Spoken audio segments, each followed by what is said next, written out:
abasobozesezza ne muzikwata konga mu nteekateeka bwe ziri nti goli wiri gyokwata obuyinza tamuyo webeweddeko n'obugaba kati ebintu bino bitandika edda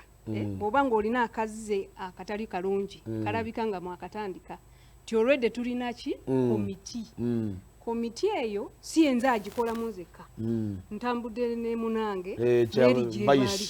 bagamba bavayisi bebatera okulaba ku nguzi kati fenna tukola fenna wamu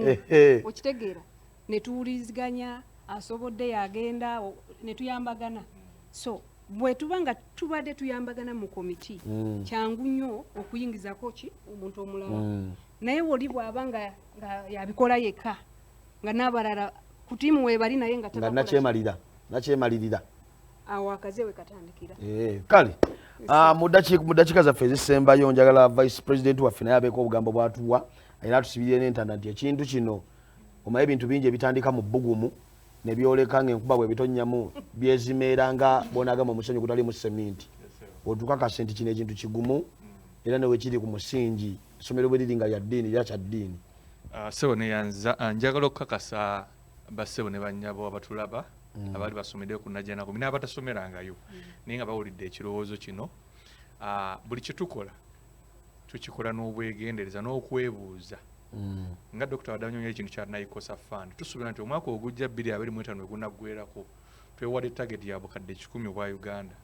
okuba nga tubukuŋŋaanyiza mu bintu ebyenjawulo bye tujja okukola tusuubira oteekateekayo emisinde tusuubira oteekateekayo zi fundraise ez'enjawulo n'abantu abayise mu ssomero bayitirivu nnyo so tuli beegendereza kuba tulina abakulu kuffe oba njogera milioni 10 n'emyaka gyange ezogamba tekikwatagana era kituufu mbadde naatera naye tulina abantu abakulu bangi mu ggwanga lino ne mu bitundu gye tuwangalira abatubuulira ekyokukola batuwabula tebatusalirawo olaba batugamba nti wano mutambule wemuti ne wemuti ne wemuti so ebintu byonna bye tukola ne ku lunaku lwa Sande kimu ku bye tusinza okuteekako essira kyekiro ekiyitibwa okulaga ensaasaanyo oba embalirira sente zonna temwatuwaddeko mu buno obudde tuzikutte bwe tuti na bwe tuti na bwe tuti ekiyitibwa obwerufu Katikkiro kyatukubiriza buli kiseera tetusuubirako nti dress ya pulezidenti ntayi era ssebo bonna abantu betusaavinga nabo betukola nabo bakola emirimu gya nakyeebwa teri asasulwa buli omu akozesa nsimbi zize n'akola emirimu gya association tusuubira mu maaso eyo nti tujja kutandika okusasula n'okuwa abantu abalala emirimu ng'efukidde ddala naye ku Sande tubayita mwenna bassebo ne manyabo mujje abaali basomeddeko ku ssomero eryo okusinga kuba twagala ku meeting emyaka mingi tekibangawo muno gwe gusoose so tubakakasa enteekateeka ziwedde zonna tugenda kubeera ku Kenendia Hotel